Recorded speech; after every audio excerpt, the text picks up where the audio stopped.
Ô, gente, tudo bem? Eu estava até aqui conversando já com a doutora Marília, que está aqui com a gente para a gente falar das hepatites virais.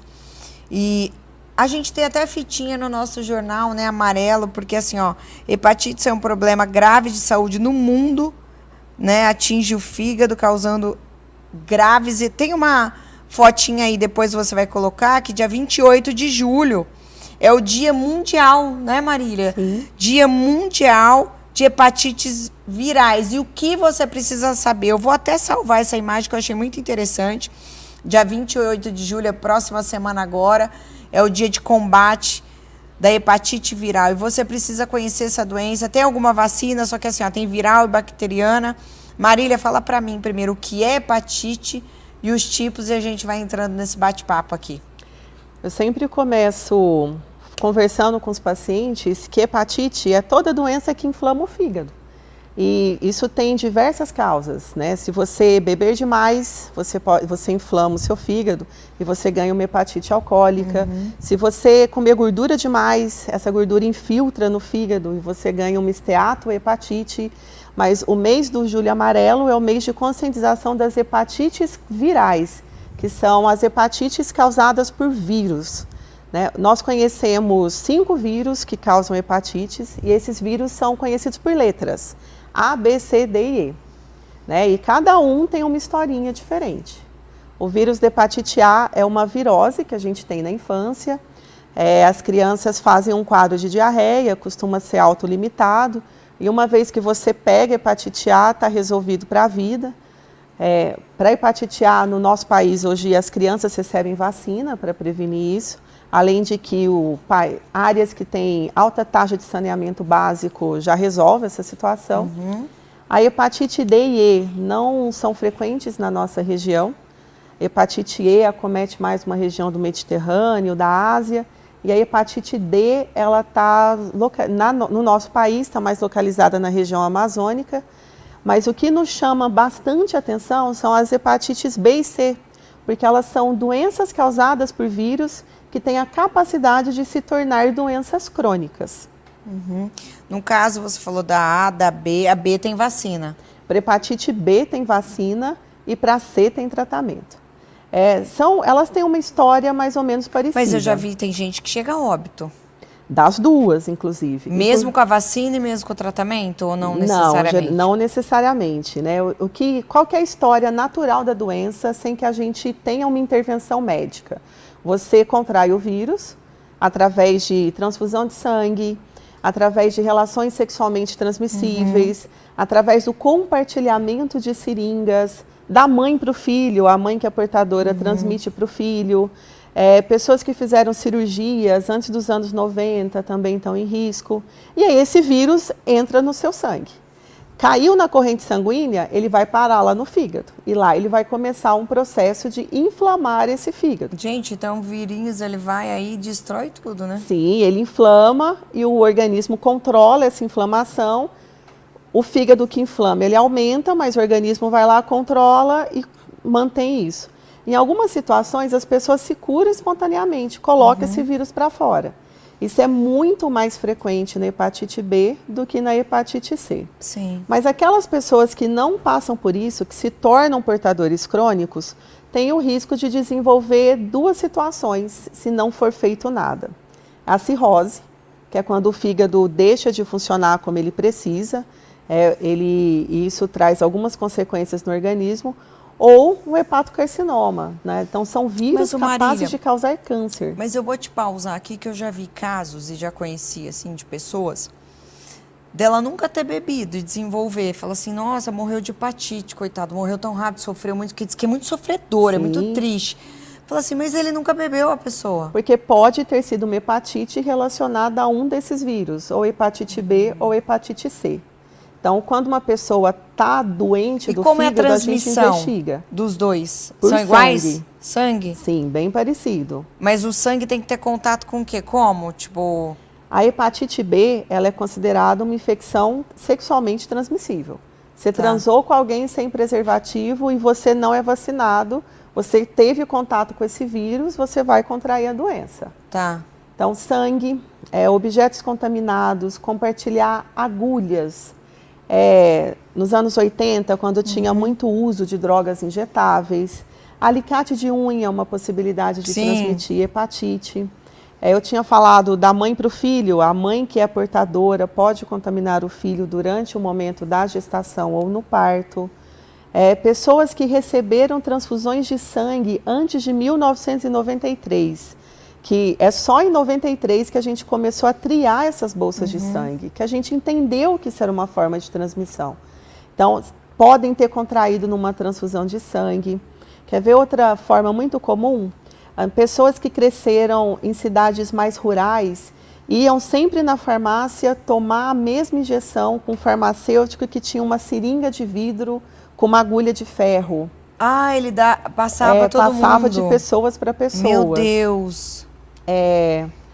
Então, de pessoa a pessoa, através do sexo, através desses objetos contaminados. E aí você contrai o vírus e o seu organismo pode curar isso sozinho ou você vira um doente crônico pela presença desse vírus.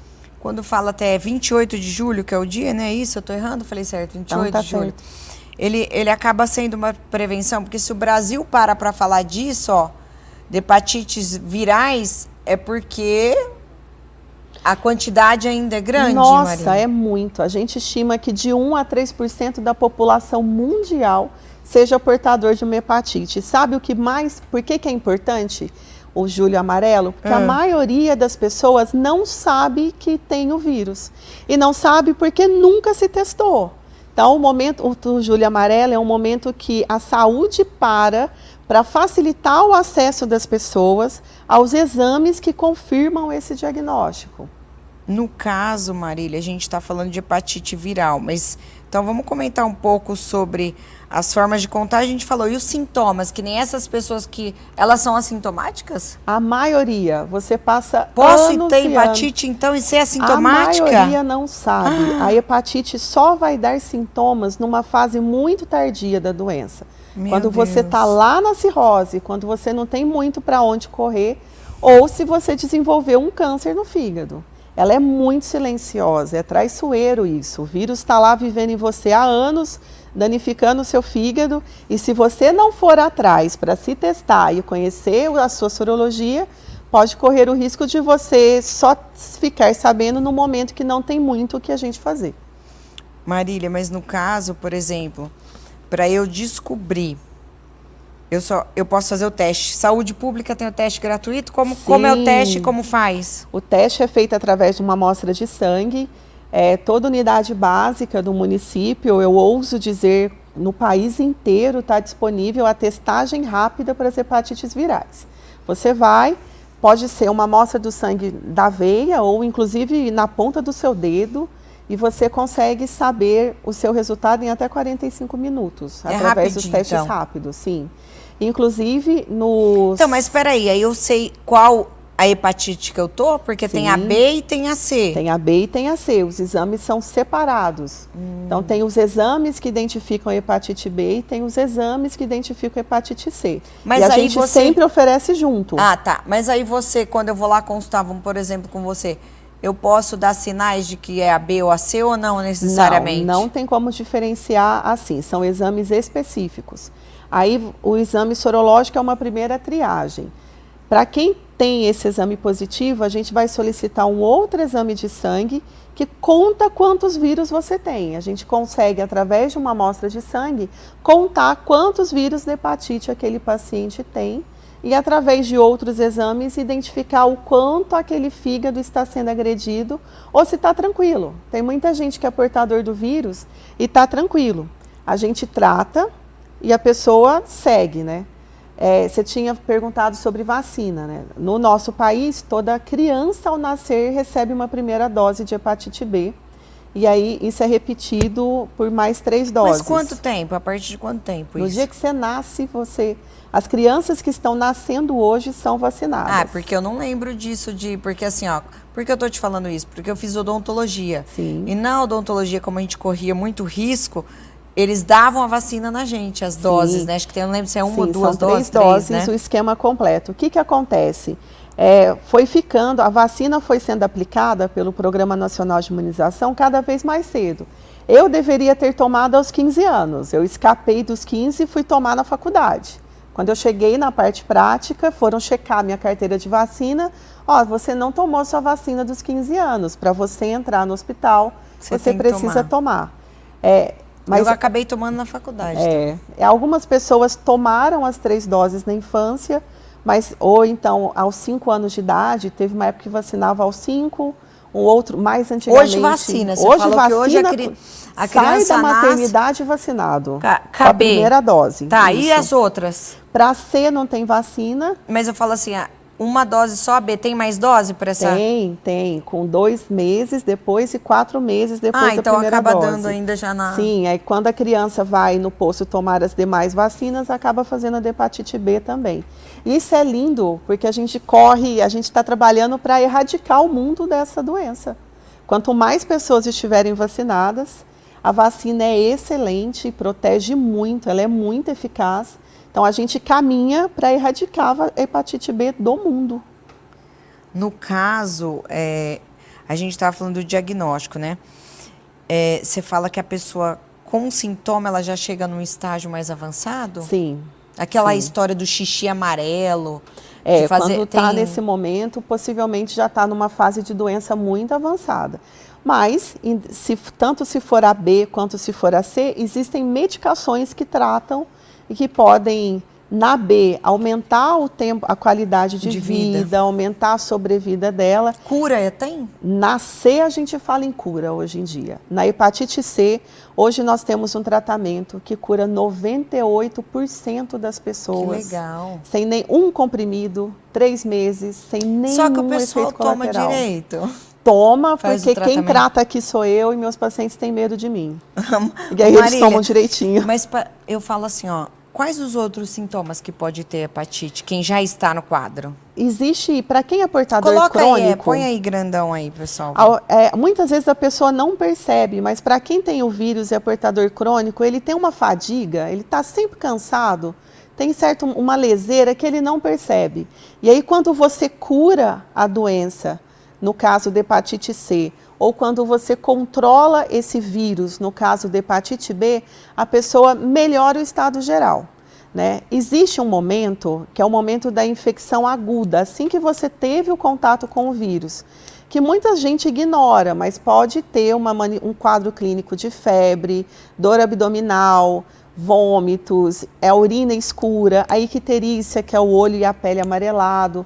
Mas isso nas hepatites é autolimitado, isso passa sem que a pessoa faça nada. E muitas vezes, por ser o momento que o vírus está entrando na pessoa, ela esquece, porque vai passar um tempo, some todos esses sintomas. Ali está falando, fraqueza, né, febre, mal-estar, dor abdominal. Mas isso não é contínuo, isso é no momento da infecção aguda ou para pacientes que estão com uma doença muito avançada. Então, você tem um grande Pode também aparecer eles diversos, é isso que você fala. Às vezes um sintoma e pula, às vezes outro e pula. Sim, a hepatite B ela é um vírus mais danadinho. Tem alguns momentos que no indivíduo ele começa a multiplicar demais. Aí nesse momento que ele está multiplicando demais, a pessoa pode ter urina escurecida, pode passar por um período de icterícia. E aí o organismo vai lá, controla essa multiplicação e a pessoa volta para o estado basal dela. No caso, a gente está falando de tratamento, existe cura, é uma doença rara na população? Não, né? Não é.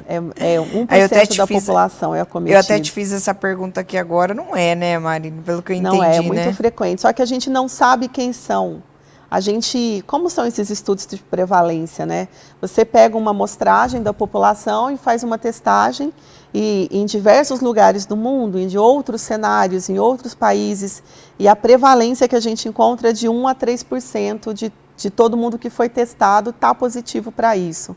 Então, quando a gente coloca isso num contexto da cidade, do estado, do país, é muita gente que precisaria ser encontrada.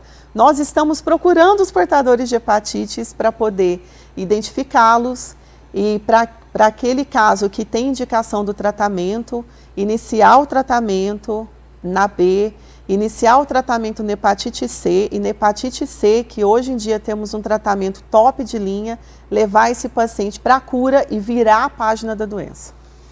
Pois é, lembrando então que na rede pública tem os testes, se você suspeita, tem criança também, todo mundo, se as mães não vacinaram, se a mãe passa para o filho, sim, né? Sim, mas a gente consegue identificar no pré-natal essa gestante que é portadora, e aí essa criança segue um fluxo de triagem desde o dia que nasce. Então é muito importante, gente, vocês aí estarem prestando atenção, né? É muito importante que vocês se cuidem, cuidem das pessoas que você ama, preste atenção para saber o que realmente tem. Lembrando que nós estamos falando das hepatites virais, mas tem hepatite A, B e C, que a B tem a vacina, mais que tem tratamento, a C também, mais que ambas, tanto a B como a C, pode vir a óbito, tá? Sim. Pode matar ou desenvolver outra doença. É isso, Marília? Sim, ela acaba evoluindo para uma doença avançada no fígado, que nós chamamos de cirrose, ou aparece um câncer, né, relacionado à própria presença do vírus. Para facilitar o acesso no mês de conscientização, aqui no município de Sertãozinho, no sábado 30 de julho, a gente vai estar com toda a equipe na Vila Áurea oferecendo essa testagem e os resultados imediatamente. Olha que legal, se o pessoal então quiser até ir lá, ou quiser compartilhar, compartilha aqui, falar que é muito importante sobre essa entrevista, sobre hepatites virais, que é o mês de prevenção, né? Tomara que você ache antes da hora, se cuide, ou pense, ou pelo menos se informe, ou informe também seu amigo, seu vizinho, através do compartilhamento no Facebook, no WhatsApp, aonde você quiser, que é muito importante. Eu acho que a gente também já deu um feedback. Você quer falar mais alguma coisa? Não, acho que as informações foram dadas. E eu sinto muito que as pessoas têm medo de conhecer as suas sorologias, né? Sorologia é o exame de sangue que identifica as hepatites, o HIV, a sífilis, que também é super prevalente. Aliás, precisamos vir aqui conversar sobre sífilis, tá acontecendo demais. Voltou, né? Eu lembro que teve uma história sim, que antes a gente fez uma entrevista que era uma coisa assim absurda, que ninguém falava mais, mas que está voltando. Nossa, muito. Em pessoas porque ela cada também vez mais jovens. Ela é sintomática também, né? Sim, tem uma fase de latência que a pessoa não tem sintoma nenhum e a maioria das pessoas pode não desenvolver nada de sintoma. Só que ela transmite. E ela continua transmitindo. Então, precisamos pensar sobre sífilis. Que é uma doença sexualmente transmissível. Também, causada por uma bactéria, diferente do HIV e das hepatites virais, que são causadas por vírus. Ave Maria. E as pessoas têm medo disso. E se tem uma coisa que é válido para a gente como ser humano, é o acesso à informação. É uma moeda muito importante, né? Então, não tenham medo de conhecer o seu estado sorológico. Hoje em dia, na área da saúde, a gente tem condições de acolher e fornecer o melhor tratamento e evitar que desfechos negativos, como o aparecimento de um câncer ou uma cirrose, aconteçam. Então, não tenha medo, se teste, nos procure a unidade de saúde mais próxima ou o centro de referência de infectologia, que é onde eu trabalho, ali na Coab 3, na Avenida Ideu Tacada. Nós oferecemos essa testagem todos os dias em horário comercial, inclusive no horário do almoço. Você pode pegar o seu horário de almoço, nos procurar, que a gente coleta o seu sangue e conseguimos te dar o seu resultado em 45 minutos. Esse telefone, o 3947-1302, é de lá, Maria? Sim, é do Centro de Referência de Infectologia daqui. Então, se você quiser participar, se você quiser perguntar mais sobre isso, ou se você tiver dúvida, é sigiloso, né? Porque acho que a preocupação é do sigilo, né? Muito. A equipe é muito bem treinada, as informações divulgadas para a gente durante o atendimento, durante a entrevista, ficam restritas a nós e a pessoa ali da entrevista. É muito tranquilo, muito sigiloso, não tenham vergonha, não tenham medo. A equipe é muito boa e extremamente capacitada para acolher a população da melhor forma possível. É isso, gente. Marília, obrigada mais uma vez. É muito importante ter você aqui comigo, te agradeço muito. Eu que agradeço. É muito importante o nosso programa e a nossa TV realizar informações corretas, né, através de tanto fake news que andam tendo, uma entrevista que vale a pena você parar um pouquinho aí para assistir, para compartilhar. É muito importante você se informar das notícias verídicas e é isso que a gente tenta fazer aqui o tempo todo. e esse é nosso papel aqui. Então eu te agradeço porque você doa um pouco do seu tempo, assim como eu, para passar a informação correta à população. Obrigada, e você aí do nosso programa, até uma próxima, e você da rede social, compartilhe e até já!